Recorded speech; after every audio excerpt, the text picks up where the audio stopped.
Welcome to the League of Women Voters of Lexington's Community Forum, Rank the Vote Kentucky. I am Mary Hughes, co-president of the League of Women Voters of Lexington, and I am here with the League co-president, Jennifer Jackson. Our speaker tonight is Mathew Ruberg, outreach and onboarding team lead and board member for the Rank the Vote Kentucky, a nonpartisan group dedicated to educating Kentucky citizens and elected officials about the benefits of ranked choice voting. Mr. Ruberg has a degree in political science from the University of Kentucky and currently resides in Louisville. A former software developer and project manager, Mathew served as the deputy field director for a 2020 Texas congressional campaign. And now we turn the program over to Mr. Ruberg. Mathew? Mary, thank you so much for that introduction. And Jennifer, thank you so much for being the first League of Women Voters person that I talked to. So happy to be here tonight. Great turnout. And like Mary said, my name is Mathew Ruberg. I'm the outreach and onboarding team lead at Rank the Vote Kentucky. And with me today is my colleague, Ken Carpenter, who is the executive director at Rank the Vote Kentucky. Hi, everybody. Hi. Ken, thanks for being here tonight. Glad to be here. Thanks for inviting me. And I am going to share my screen. Hey, oh, one sec. Say hi, Colson. Hi. I'm in a meeting, buddy. So I'll be done in just a little bit, okay? Can I be with you, please? Sure, buddy. Sit right here, man. This is Colson, my nephew. Come here, bud. Okay, let's get started. So, like I said, I'm the outreach and onboarding lead here at Rank the Vote Kentucky, and I'm super happy to be here at League of Women Voters. And I'm just going to talk a little bit tonight about ranked choice voting, and I'm going to get started talking a little bit about who we are at Rank the Vote Kentucky. We just got started in, what was it, I think February of this year. Yeah. And and we're just a scrappy group of RCV enthusiasts trying to talk to people about ranked choice voting. At the top here are some traits or some values that we have at Rank the Vote Kentucky.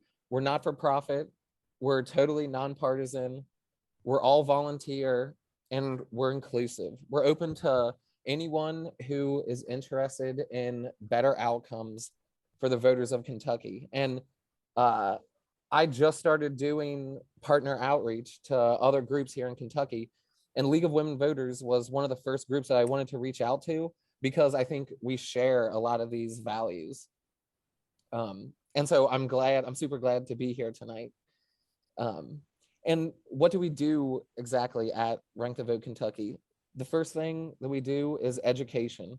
That's really our main goal right now, because not that many people know about ranked choice voting. I think when we go out and canvass, maybe 8 or 9 people out of 10 haven't heard of ranked choice voting before. That's changing a little bit, and hopefully we can change that here in Kentucky with some education. So educating voters, educating elected officials, really anyone who's interested in ranked choice voting. We also do advocacy, right? So we've had the opportunity to talk to some county party chairs. We're looking to talk to some like county clerks, and we're trying to advocate for the adoption of ranked choice voting here in Kentucky. And I'll talk a little bit about exactly what that looks like later on in our presentation. And finally, we're about empowerment. And I think this is a really important part of what we do here. Oh, okay, buddy. I think that's like an important part of what we do at Rank the Vote Kentucky, because ranked choice voting, like when we turn it on, is not going to just work automatically. And so empowering people to look out for themselves, advocate for themselves, I think is a really an important part of what we do at Rank the Vote Kentucky, because it's not just like passing ranked choice voting and then a switch is flipped and everything's going to be fixed. It's going to take some time. And so I think it's important to empower people as we talk to people about ranked choice voting. And so I just want to talk a little bit about myself and to prove that I'm not trying to sell anything here tonight, you know? So like Mary was saying, I was born and raised in Edgewood, Kentucky. That's Northern Kentucky, like right across the river from Cincinnati. I went to school at UK and graduated with a poli-sci degree. I lived in Lexington for about 15 years and just moved to Louisville in May. I'm a huge Cats fan. Looking forward to the game tomorrow, actually. But had to move to Louisville. So like missing Lexington already. And then just a little bit about how I, yeah, buddy. What are you doing with that? I'm just giving my speech, bud. So, Hey, Colson. and so when I got out of school, I worked in technology for a while. I was a software developer, but I always loved politics. You know, after a beer or two, I could talk politics all night. And I got an opportunity to work in politics last summer. I was embedded as a like technology security on the campaign last summer, and got an opportunity to do a lot of organizing while I was down there. And then starting like earlier this year and my current job, I'm an organizer at All in the Line, which is involved in redistricting like across the United States. And I'm going to talk about that a little bit later, how ranked choice voting and redistricting go hand in hand. And I've been a huge ranked choice voting fan since 2018 when I heard about Maine's fight for ranked choice voting. They were the first state in the country to use ranked choice voting statewide in 2018. And then here on the left is a picture of the very first canvas that I did alone at the Kenton County Library. Before I met all these great other people in Kentucky who like ranked choice voting. I thought I was the only one. So it's good to actually like go out and canvas with other people. Much more fun than going out by yourself. So I just want to set a couple expectations for the conversation tonight. And just want to say that I would love for it to be more of like talking with y'all instead of talking to you. You know, I'm gonna have a bunch of stuff. I'm going to talk about ranked choice voting, but there's plenty of opportunities throughout the talk tonight to ask questions. And if I can't answer it right now, I'll follow up later. And I'll provide my email and Ken's email and chat so we can follow up with y'all. And now it's my turn. And let's talk about our agenda. So first thing I'm going to talk about ranked choice voting 101. So like the mechanics of ranked choice voting and how exactly it works. I'm going to talk a little bit about the problems that ranked choice voting can solve compared to like our current way of voting, which is plurality voting. Hey, buddy. Hey, you want to go inside and get some pizza? No.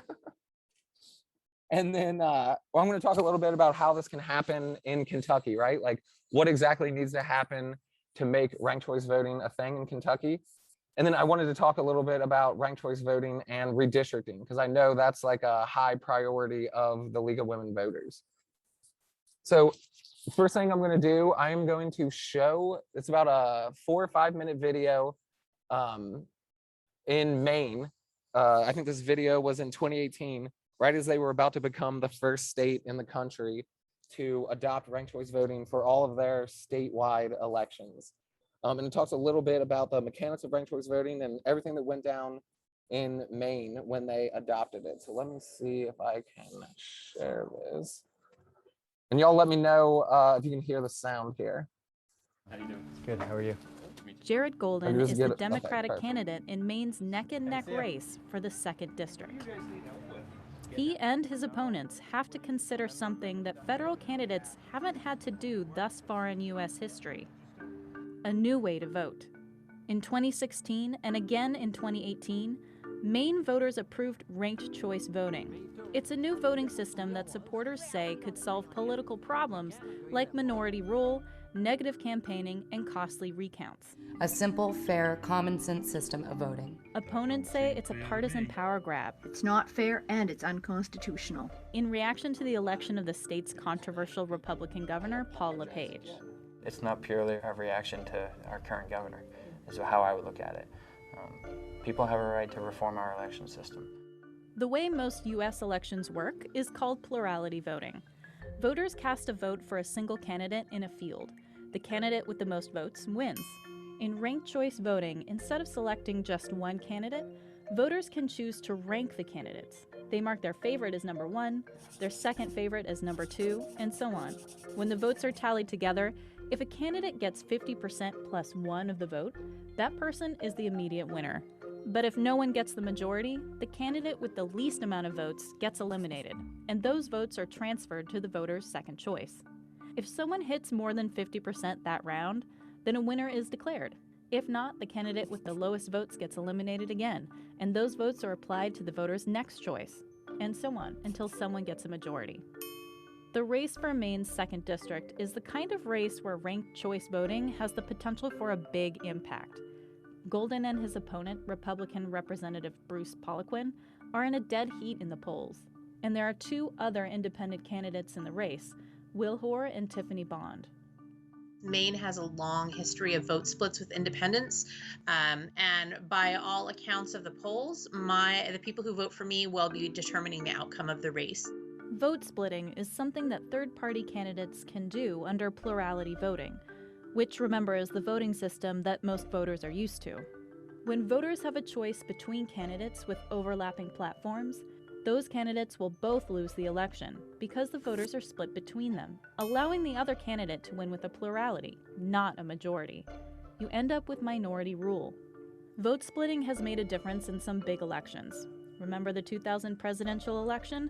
Green Party candidate Ralph Nader arguably swung the election to George W. Bush, whose electoral victory was decided by almost 600 individual votes in Florida. Nader had 97,488 votes in Florida. Maine has a history of candidates winning with a plurality, but not a majority of the vote, including Governor LePage. But with ranked choice voting, polarizing candidates that alienate voters, like LePage, are at a disadvantage. While these candidates may have a devoted base of voters that could make up a plurality, the candidate who wins will always be the one preferred most by the majority of people. That often gives a leg up to broad, centrist candidates, something that could be seen as a drawback of the system, but also as a benefit, as it can bring candidates together. On June 12th, you can vote for me first and Betsy second, Or me first and him second. And discourage mudslinging in contentious campaigns, although that isn't always the case. This is why we're getting nothing done. In most races, including Maine's 2018 primaries, the plurality winners end up winning under ranked choice as well. Many voters see ranked choice as an improvement over the traditional plurality voting system, regardless of their party. Ranked choice voting gives me an opportunity to at least express my opinion. And it also puts the major parties on notice. It's a great opportunity to say, I agree most logically with this person. Though they may not have the best chance, I can now vote my conscience and not feel like those votes are cast aside. I'm actually kind of proud of Maine because we're setting the example for the rest of the country. Mainers voted to institute ranked choice voting twice in statewide referendums after the state legislature and the Republican Party repeatedly attempted to stop its implementation. The left has decided that they cannot take 8 years of Paul LePage, so they have decided that they are going to legislate at the ballot box. In practice, both the Democratic and Republican parties have supported ranked choice voting when it's politically expedient. Ballot Measure 1 will adopt a fairer voting method called instant runoff voting. It will lead to good government because Alaska will elect leaders who have the support of a majority of voters. Representative Poliquin's campaign did not respond to repeated requests for comment about his thoughts on the new voting system. Golden, however, is optimistic about the change and its impact on his campaign. Tiffany Bond and Will Hoare also did it. They're independent. Yeah, absolutely. So, bodes well for ranked choice voting. Yeah. Yep. Yeah.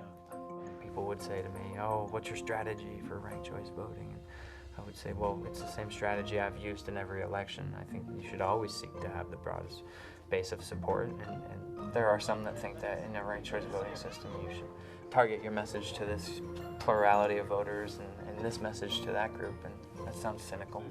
So I just run the same campaign I would regardless. How you doing? Good, how are you? Jared Golden is the Democratic candidate in Maine's neck and neck. So that's I love that video. I think it does a great job of kind of laying out the basics of ranked choice voting and some of the benefits of ranked choice voting. And I just kind of want to go next and talk a little bit more about the mechanics and the problems that it solves. So you can see here on the left is a ranked choice voting ballot. And for the voter, for the voter, there's really just like a small change to voting, and it's just this ballot here, right? So instead of just voting for one person per race, you can rank candidates in order, first, second, third, and so on, however many or however few as you want. And so the way it would work here is you just put one mark per column, right? So for your first, second, third, and so on. And that's the only difference for the voter. And then for election officials, or really the computers that election officials use to tabulate the votes, it works like this graphic here on the right.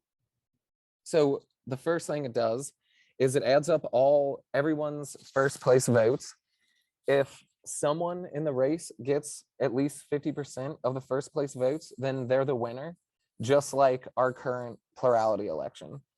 But if no one has 50% of the first place votes, then it continues in stages. And what happens is it eliminates the last place candidate. Anyone who voted for that candidate has their vote transferred to their second choice. Those votes are added to the first place votes that we already had. Check and see if anyone got the 50% majority. If so, they're the winner. If not, that process continues, eliminating the last place candidate until someone gets 50% of the vote. So, and I just wanted to show it like kind of in another like graphic here. Let's say we had 4 candidates, A, B, C, and D. Here's all of our first place votes. So A and B are the front runner, C and D got a couple votes, but no one got 50%. So what happens is candidate D would be eliminated, and their votes, any first place supporters of candidate D has their votes transfer to their second candidate. So in this example, the voters of candidate D, most of them voted for candidate A as their second choice. A couple of them voted for candidate B. So their votes are added on. Still here, no one has 50%. So candidate C would be eliminated. And then candidate C's, anyone who voted for candidate C would have their vote transferred to their next choice. The only people who are left are A and B, and we end up with a majority winner. And so that's the basic rundown of the mechanics for both voting and tabulating the votes. And I just wanted to take a brief break to see if anyone had any questions. I know sometimes I can get a little wonky. And so if anyone has any questions about like specifically the mechanics of how that work, like feel free to just come off mute or type it in the chat, and we can address some questions. Yeah, Matthew, we had one question in the chat. The question from, excuse me here, from Doug was, what if a person only votes for their top choice? Yeah, that's a great question. And if someone only voted for their top choice, it would be just like current plurality voting, right? Like you can vote for as many or as few people as you want. And if you only voted for one person, that vote would count towards that person unless they were like one of the third or fourth, like the last place votes. when they were eliminated, then you just don't have like another vote to transfer to. So it would be just like your current plurality voting, right? Let's say I support like a third party candidate, I vote for them, they can't win, and I have no say in the actual outcome of the vote. But if someone was wanting to do that, what I would advise them to do is to continue ranking their preferences if possible. Because should your first preference not be able to win, you still want to have a say in the final outcome of the election. So you are more than welcome to just vote for one person, but like I said, I would suggest to like rank as many as you can, as many as you feel comfortable ranking. Right. Ranked choice voting, the intent is to provide voters with the ability to express nuanced views. So there may be two candidates who have very similar platforms, but slight subtle differences that are important to you on specific issues. So hopefully you would find candidates on the ballot that you would be interested in ranking, as opposed to only ranking a single candidate. I have a question. Given the fact that this is used primarily in primary elections, and given the fact that we have several states who actually have runoffs, so that, you know, someone does have to reach a 51% majority, what is your argument to institute ranked choice voting as opposed to going simply to a runoff primary system? That's a great question. So ranked choice voting is also referred to as instant runoff voting. And so what it does is it is a runoff that happens automatically. And the reason that I would advocate for ranked choice voting instead of doing a runoff is twofold. First, you only have to have one election. So it costs less to the state to administer only one election, as opposed to having an election and then having another election, you know, like however much further along. The other benefit of using ranked choice voting instead of having another runoff is that in that runoff, less people show up to that runoff election. In Georgia, with their runoff election in the Senate, we saw that less people showed up to the runoff election than to that initial like election November, where, you know, there was a bunch of people running. So similar to the problem where, you know, people are getting elected in like just the primary, where like only primary voters show up, they're very different than normal like general election voters. And so if you have the general election voters voting for their like ranking their candidates and then having that runoff happen automatically, you just have more people involved in the ultimate outcome of the election. So that would be my argument for ranked choice voting as opposed to like having another runoff. I'll also point out that ranked choice voting is used for military voting in states that have runoff voting. So if you're stationed overseas, you're not able to return to the polls or send in another absentee ballot. So they actually use ranked choice voting to allow military individuals to vote and express how they would have ranked candidates had they had the opportunity to return to the polls.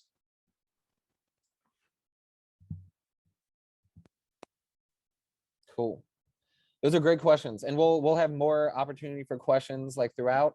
And I can talk ranked choice voting all day, so I would be happy to stay on for just a little bit and answer questions at the end of the presentation as well. So I think Maureen had another question. She was asking about what problems New York had recently with their mayoral primary. Yeah, Maureen, that's a great question. So I think two main things people saw like as a issue with the mayoral election that used ranked choice voting. The first one was there was the perception that it took a really long time to get the results. And that perception, that the cause of the long time that it took to get final results in New York was actually a result of their absentee ballot like collection process. In New York, you have the ability to like send your ballot in, I think for like 7 days after actual election day, you know, like if it's postmarked before election day and comes in up to 7 days after. So like regardless of whether it was a ranked choice voting or regular voting, like it takes a couple days for New York City to like just receive all of their ballots. And then the second issue with the election was when they released results, like the second day after the election, someone noticed that there were like a bunch of extra votes from what they had released the first day. And those votes were accidentally left in the system by the Board of Elections. They had tested the like ranked choice voting system before the live election and forgot to like reset the counter like before they had released some results. And so ranked choice voting worked correctly given the data that was put into it. The problem was that incorrect data was given to the ranked choice voting, you know, like algorithm. And so those were the two main issues I think that people saw with the New York elections. Was that the problems you were talking about, Maureen? They ended up with two different numbers, and so it was kind of confusing to the voters. And I never got to. I mean, I take the New York Times, so I should have followed it up, but I didn't do it because it was a hectic time of my life, unfortunately. So thank you for answering that for me. Thanks. Yeah. And considering that each county is responsible for its own voting apparati, what kind of a cost and transfer of technology would this incur, say, in Ballard County? I mean, how would a small county like that afford this transformation in voting? That's another good question, Tip, and that's something that our policy and research team is still working on. What we have confirmed is that, and Ken, double check me here, but the ballot machines in all of Kentucky are— No, not all of them. So the majority of electronic ballot systems that are used would be capable of being reprogrammed to facilitate ranked choice voting. I'm not going to say that there isn't a cost involved with making that change. But there was a fiscal impact analysis done by the legislation, the LRC, excuse me, that determined that they scored it as a moderate to minimal impact. So there will be cases where counties may be using more outdated or older voting tabulation systems. So obviously by county, those circumstances would have to be dealt with individually.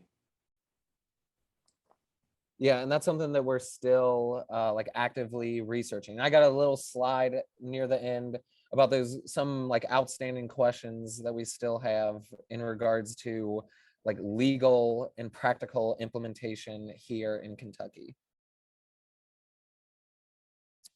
Yes, thank you. Yeah, the LRC, the Legislative Research Committee. And that analysis was done for Senator Meredith, who's a Republican in a district like southwest of Louisville. I can't remember exactly which district he's in, but he proposed a ranked choice voting bill in the most recent legislative session. And the analysis that Ken is talking about is the analysis that the LRC did for that bill, or committee, the C something, yeah. And then I see Catherine's question: what circumstances result in a different outcome for RCV and plurality voting? Catherine, the difference would be when those when no one gets a majority in the first round of voting, there could be a different outcome. And the reason being that those people who voted for, that last place finisher could have an opportunity to have their vote transfer to someone different. So, and actually, that is a great segue into our next part of the presentation, where I'll talk a little bit about some problems with the current way that we vote and how ranked choice voting could solve it. So, Catherine, if you just want to hold on to that question, we'll cover it here in just a couple minutes. So let me share my screen again. Thank you. Sure. Okay, can y'all see my screen again? Okay, cool. So next, I just want to talk a little bit about the problems that we currently have with plurality voting, which is the way of voting we use right now.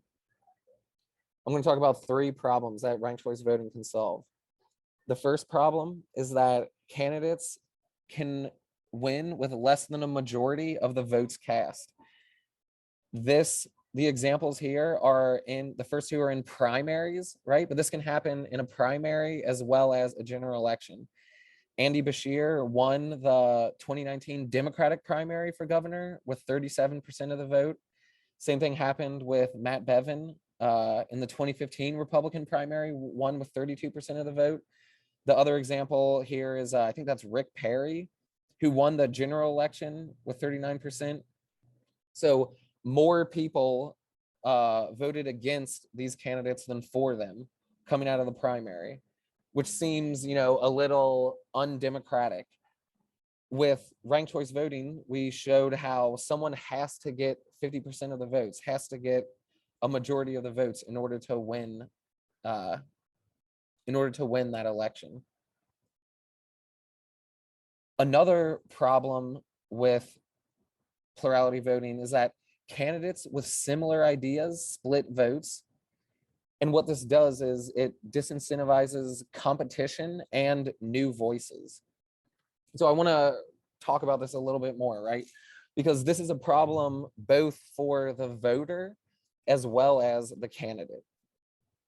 So it's a problem for the voter because as a voter, you can go to the ballot box and say, look, I really got this guy that I support, right? I think I can use the 2000 presidential election like as an example. I could see myself like having this conundrum, right? I see someone like Ralph Nader. He's got a bunch of new ideas that I might really support, that I'm interested in. Ideas like election reform, which I think is a great idea. And it's like, okay, I wanna support Ralph Nader, right? But is he really electable, right? Like if I cast my vote for Ralph Nader, am I kind of throwing my vote away? Because the real election arguably is between, like George Bush and Al Gore, right? So I want to support this new voice. I want to give them a seat at the table. But am I maybe throwing my vote away by voting for them, right? And someone could say the same thing in our most recent gubernatorial election in Kentucky. We have Andy Beshear and Matt Bevin running, and then John Hicks running as a third-party libertarian candidate. He got 28,000 votes, which is more than 5 times the difference between Beshear and Bevin. So there might be someone who says, well, this John Hicks guy, I support him. He's got a lot of really good ideas. One of them being advocating for ranked choice voting in Kentucky. But, am I maybe throwing my vote away by voting for him? And it's a problem for the candidate as well. And the problem for the candidate is the candidate, I think, also is saying, well, like, should I run? Maybe not.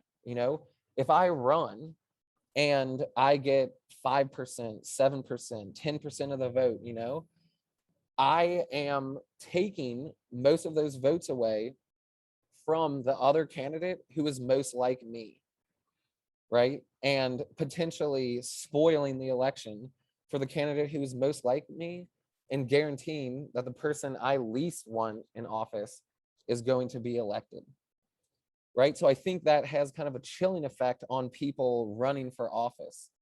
And I think that's a bad thing, you know. Competition is good.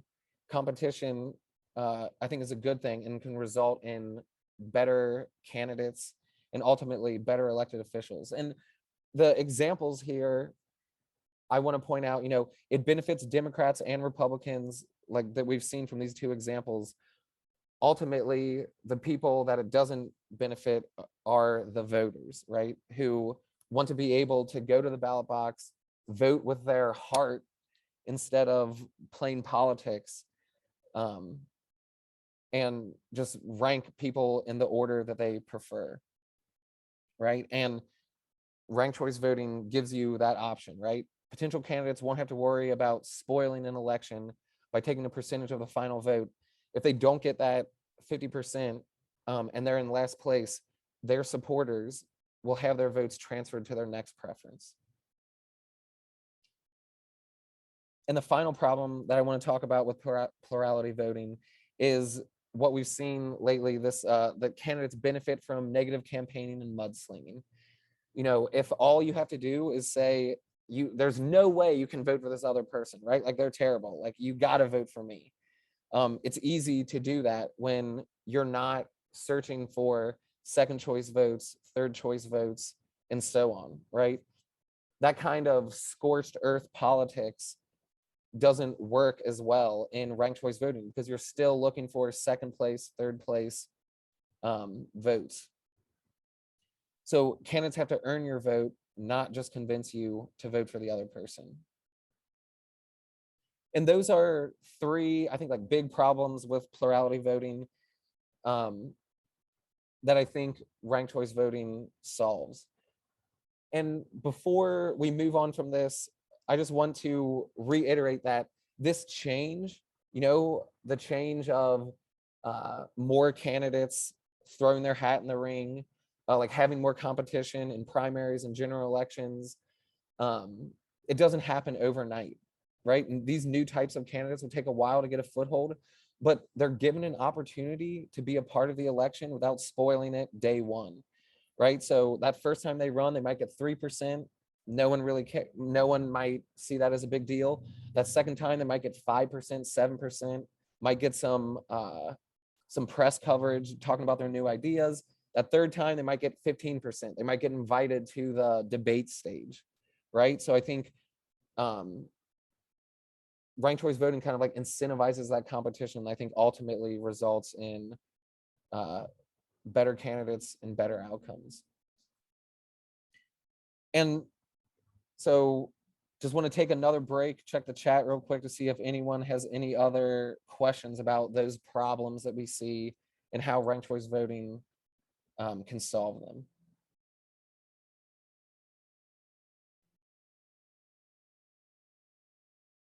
And I'm looking at the chat here. Doug asked, did ranked choice voting in Maine increase the number who voted? I am not sure. Ken might know the answer to that, but I mean, I feel like if I have the opportunity to express myself more at the ballot box, I feel like that would incentivize more people to get there, right? Yeah, I mean, analyzing turnout is a difficult thing, right? There's a lot of factors that go into deciding whether voters will show up to the ballot box or not. But in general, ranked choice voting is attributed with showing an increase in voter turnout for a couple of reasons. First is it just a simple change gives voters the perception that their voice is being heard and they're better able to express, again, nuances in their views. The second thing is it's also perceived as, while a simple change, something that's structurally different and the ballot looks different. It excites people and people want to participate in it. And that's particularly appealing from studies. It's particularly appealing to those who are perhaps consider themselves politically homeless, political independents, maybe folks who feel disenfranchised. And it's also seen greater turnout in younger populations. Yeah, I mean, I know I have a bunch of friends who basically have just given up, right? They're not interested. They don't think their vote matters. And I think something like ranked choice voting could give them an opportunity to feel like, well, not just to feel like their vote matters, but to have their vote actually matter. So yeah, Sandra says, so all primaries would be open. We'll talk a little bit, Sandra, about like exactly the implementation here in just a little bit. Cool. So I'm gonna move on and talk a little bit about how it happens in Kentucky. So before I do that, I want to talk a little bit about where ranked choice voting is used right now. This is a great graphic that shows all the different places where ranked choice voting is used. Maine in 2018 was the first state to use ranked choice voting statewide. So they elect their US Congress people, they elect their senators with ranked choice voting. Alaska just passed ranked choice voting in 2020 and will be using ranked choice voting in the future for all of their statewide elections. There are municipalities like cities throughout states across the West. And we were just talking about New York City. That was the largest, the most people using ranked choice voting in one election. Plenty of municipalities throughout like California. Utah just provided the local option. So cities could basically opt in to ranked choice voting throughout Utah, and 23 cities in Utah took advantage of that. And then like Ken mentioned, there's a lot of states there in like the South that use ranked choice voting for military and overseas voting. You know, to basically do that instant runoff. So they don't have to send more ballots to wherever they're at. And then just wanted to talk a little bit about how would this work in Kentucky. We've made a lot of progress, but we still have questions that we're asking, and that we're reaching out to county clerks, party chairs, like poli-sci professors at UK about how exactly this would happen in Kentucky. So we've started looking at KRS and constitutional election statutes to answer questions like, okay, would cities in Kentucky have the local option to basically opt in to ranked choice voting, or would it require a statewide like KRS or constitutional change? Could we do a ballot measure? That's how it was done in Maine, where there's a question directly on the ballot about whether you support ranked choice voting. From what we've researched so far, that has to be like sponsored by a legislator. So could be done, but still need to like figure out exactly how that works. Like I mentioned a little bit earlier, a ranked choice voting bill was introduced in the Kentucky Senate during the 2021 session by Stephen Meredith. We're working on reaching out to him to kind of talk about like what his motivation was, and with all the things that we've learned so far, is can we work together to you know, like make that a reality here in Kentucky. And another big thing that we're working on is we in the talks that we've had currently, we are getting the message that we really need to work with county clerks to get feedback how it would be possible to implement it. Like the question we had earlier tonight about exactly what needs to change with voting machines and stuff like that. So we're working on outreach to those officials in each county who are running elections to kind of like get feedback now for what can we do to make this a reality here in Kentucky. And then the last thing that I wanted to talk about tonight before hopefully open it up to some more questions is ranked choice voting and redistricting. I know that that's a really big priority of the League of Women Voters here in Kentucky, and that's actually what I work on for my day job like every day. Redistricting is a huge deal. You know, how the lines are drawn for the next 10 years of elections. And so I just wanted to talk a little bit about how ranked choice voting could potentially make redistricting less of a political thing. And I will preface this with a caveat that at Rank the Vote Kentucky, we're focusing just on making it happen in our elections the way we have them right now. We're not actually advocating currently for multi-member districts, which I'm about to talk about, just because we're taking it one step at a time. But I wanted to talk about it here tonight because I know it's something that League of Women Voters like really prioritizes. So the problem currently with redistricting is gerrymandering, right? Packing and cracking. And you know, just briefly what that is a party P, has all of their supporters packed into certain districts so that Party P wins those districts overwhelmingly. And what happens is that Party P has votes wasted in those districts where they're winning overwhelmingly, where those votes could have been helpful in winning districts elsewhere. A second technique paired with that packing is to crack those Party P voters by distributing them across districts, preventing them from having sufficient power to win elections outside of the packed districts. So Party P wins a small number of overwhelming victories in those packed districts while suffering a large number of narrow losses. That's how packing and cracking work.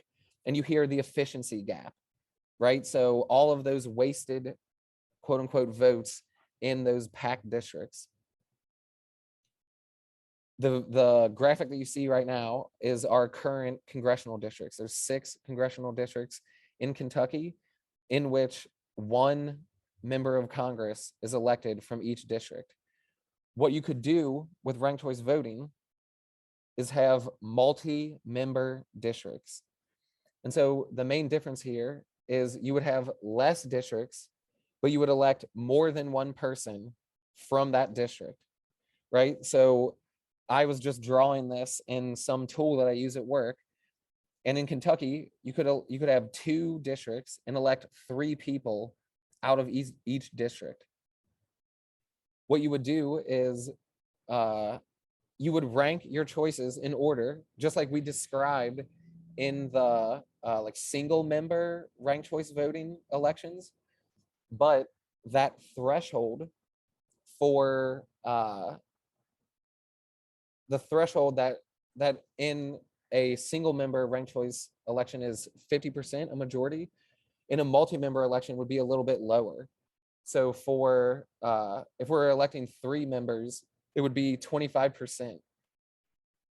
And so effectively, what you would do is you would rank your preferences, just like we mentioned in the other example that we showed earlier.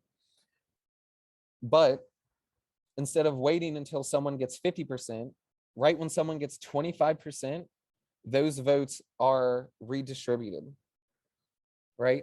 So any votes for a candidate above 25%,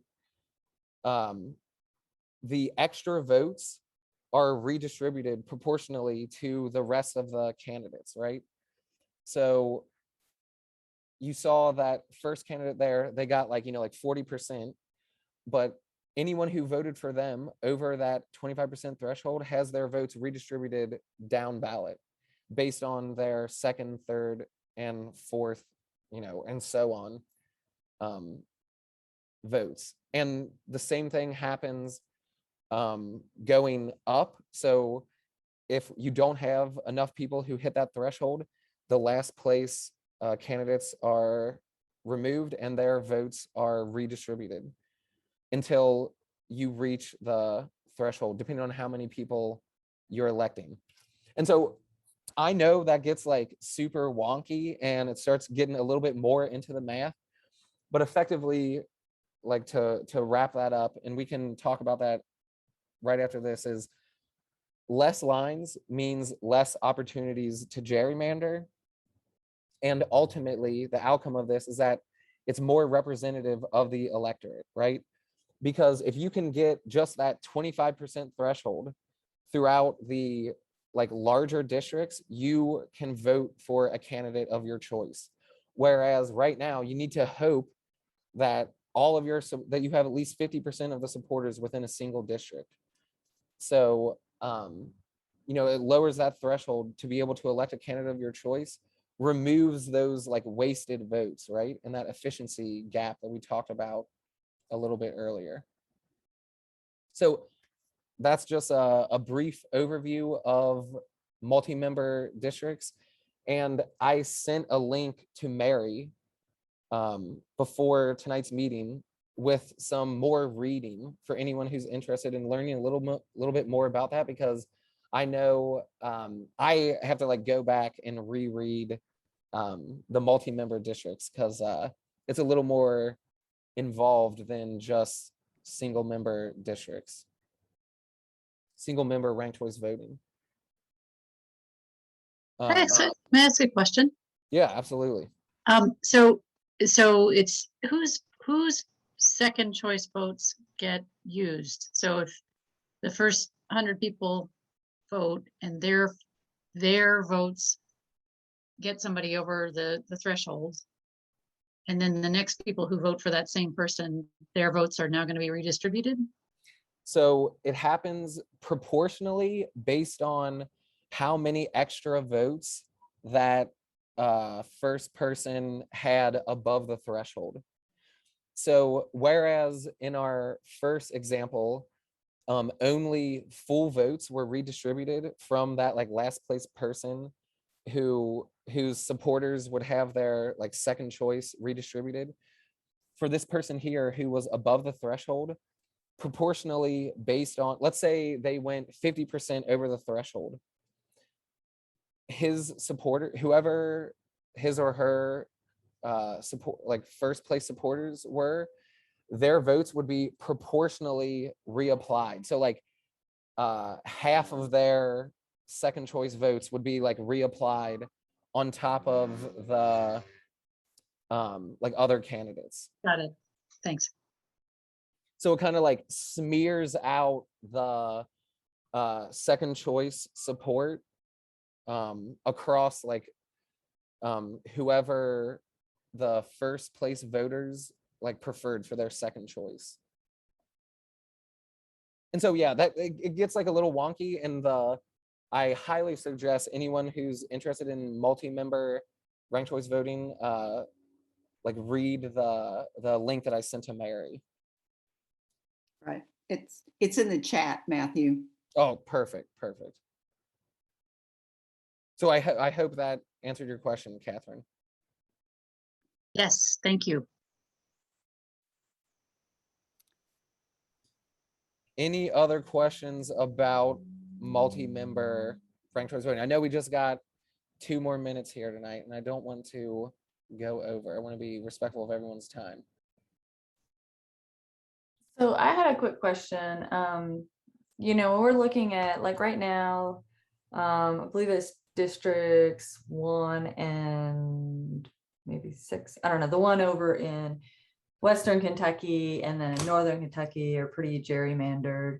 But part of that reason is because there are like,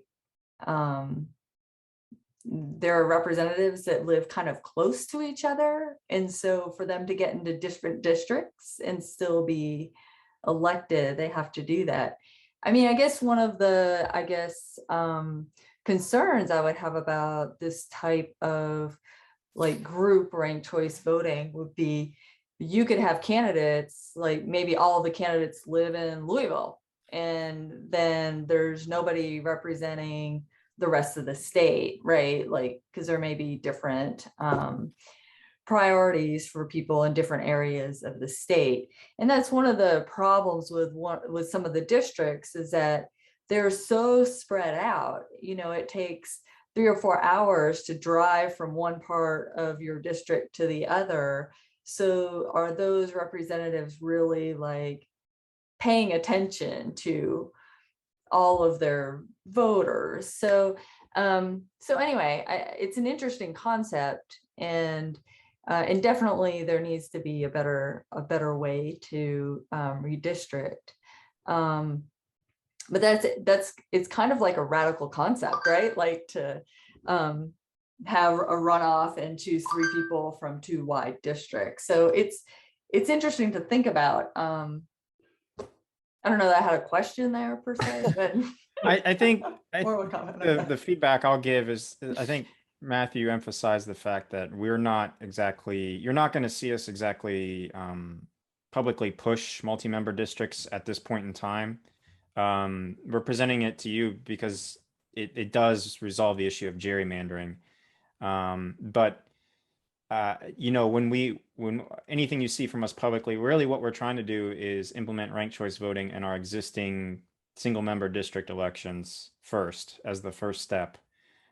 Because I think that's a much more acceptable, like it's an incremental change as opposed to a wholesale step change to something that's much different than our plurality system of voting today. Yeah. And what I would say, Jennifer, about that is, like, let's say you in the one district, right, with Louisville and all of Western Kentucky, you had like 75% urban voters and 25% rural voters. If a candidate wanted to be the rural candidate, like they only have to hit 25% like throughout the entire district. So you could still have like geography specific candidates who are only going for their like part of the pie, I guess, as opposed to like appealing to that entire, I need to appeal to like urban Louisville voters and like rural Western Kentucky voters. Like you can still have like different types of candidates appealing to different parts of that larger district. And because you only have to make 25% of that like full electorate in order to get elected. And so you kind of see it happen right now, like those rural districts are getting bigger and bigger because there's less people, like just the demographic changes are happening. So yeah, but that's a good question. Matthew, there was another question in the chat about campaign financing. Is that something you want to, how does that work with this? I mean, does that change things or? Yeah, I mean, I don't think that campaign financing necessarily changes because of ranked choice voting, only in the fact that I think ranked choice voting is going to ultimately result in better candidates, and that better candidates would realize that something is wrong with campaign financing and needs to be changed. Right. I think that, again, like I mentioned, it's going to be increased competition. It's going to be like ultimately more people at the table. And I think the like campaign financing right now, I'm probably getting to more of my personal opinion, benefits the like people who are already like the big, like who appeal to people who have all the money for campaign financing, and so right. Giving people the opportunity to come in and have a seat at the table, I think would ultimately result in some better campaign financing like regulations, but I couldn't promise that anything would change just because of the implementation of ranked choice voting. Is there anything else either of you would like to say? I would just finish first by thanking you all so much for having us. This is great. This is our second talk as Rank the Vote Kentucky. We just did League of Women Voters Northern Kentucky last week. So thank y'all so much for having us. I am going to put my email in the chat. Feel free, please, if anyone has any more questions, please do not hesitate to reach out. And the last thing I will say is just that, we are all volunteer. We are all donation driven. If you are interested in this, if you appreciate this, if you want to support this, we would love and appreciate any support. We'll put in the link to our website. And yeah, just would love any support and appreciate what y'all are doing at League of Women Voters. Like I said, I think we have a lot in common and look forward to like working together in the future and making Kentucky like just an awesome place to live. And yeah, so really just appreciate y'all having us here tonight and letting us go 5 minutes over. Okay, well, that's fine. this is really an exciting program. I really enjoyed it, and I appreciate Mathew's time and Ken's time. And I just wanted you all to remember that this is was recorded, and so you can see it on our website if you want to see it again and kind of mull over all this information or look at some of the information that they've told us that we can read at our own leisure. I think it's invaluable to community members and groups in Lexington, so we really appreciate having the two of you here with us tonight. I wanted to remind everybody that our next community forum is on Thursday, October 21st at 7 p.m. and that is going to be on Fair Maps Redistricting. And we encourage you not only to come that night and to our future community forums, but also to join the league, become a member. And you can do that by going to our website, lwvlexington.com. So thank you for being here tonight, everybody. Thank you, Mathew and Ken and everybody else. Good night.